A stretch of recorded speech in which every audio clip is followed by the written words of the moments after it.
We're joined now by Jen Tejada. Jennifer, thank you so much for joining us today.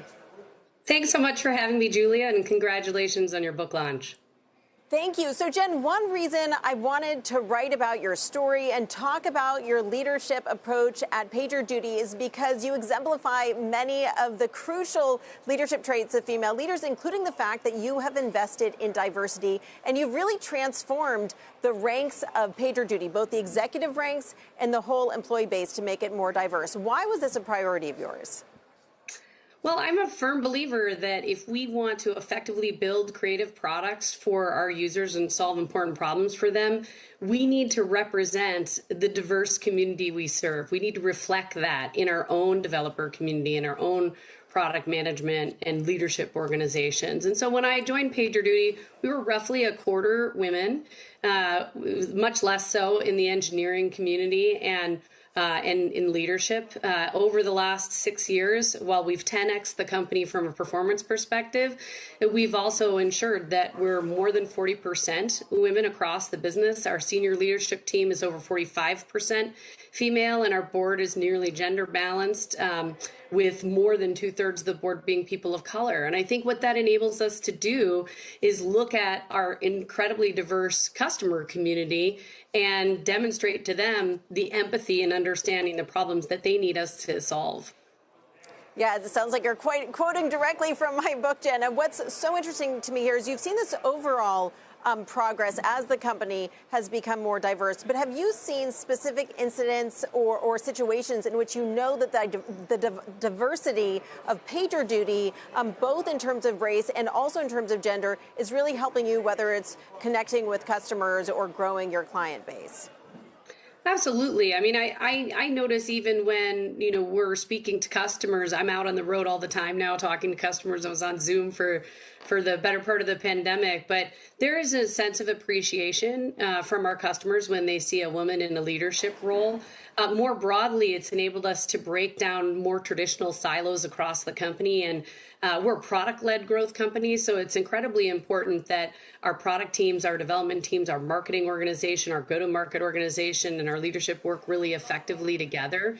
And by having diverse leadership and diverse individuals within those teams, I think our ability to be creative, our ability to execute quickly, to adapt as the market changes, has absolutely increased as we've improved the representation across the business and created a culture of belonging where people feel like their ideas are not only needed, they're wanted and welcomed.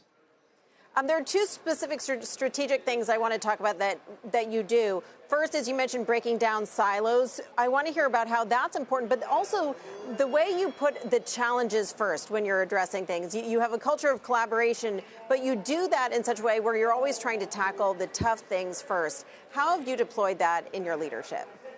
Well, I'm an incredibly self-critical person, and I'm always trying to reflect inward curiously about what I could be doing differently to improve my own leadership or my own performance as a company leader. And our weekly executive meetings are largely focused on the things that aren't going as well as we'd like them to be, areas for improvement, failures, being able to name a failure and talk about what we've learned from it so we can quickly pivot or adapt and improve. And that's been really important in growing the company from being a single product or tool for the DevOps community to being a multi-product platform that serves digital operations, for more than 70% of the Fortune 100. So it's been a big part of our journey. And one of the reasons I think we've been successful in transforming the company over this period of time is that one, we set really high aspirations, but two, we leverage every individual in the company to bring forth their ideas. We're an incredibly transparent and open culture. We really focus on belonging, and we treat ID&E not just as something that's the right thing to do, but a strategic business imperative. We've funded it.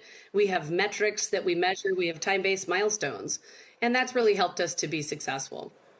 Yeah, I mean, you've been working on these projects for so long since you took over as CEO, but looking at the stock price over the past year, your stock is at a new 52-week low. What is your message to investors about what's going on with the company right now and what your strategy is to ride out these storms?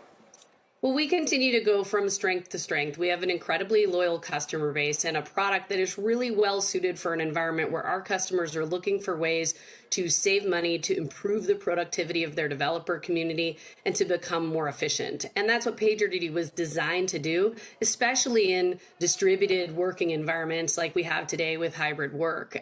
We've been playing the long game. We've continued to post great results, 7 quarters above 30% growth.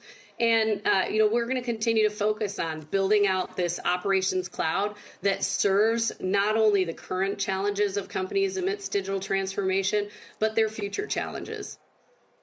Jen, planning for the long term, thank you so much for joining us. You can read much more about Jen's story and also her strategy in my book, When Women Lead, which is out now.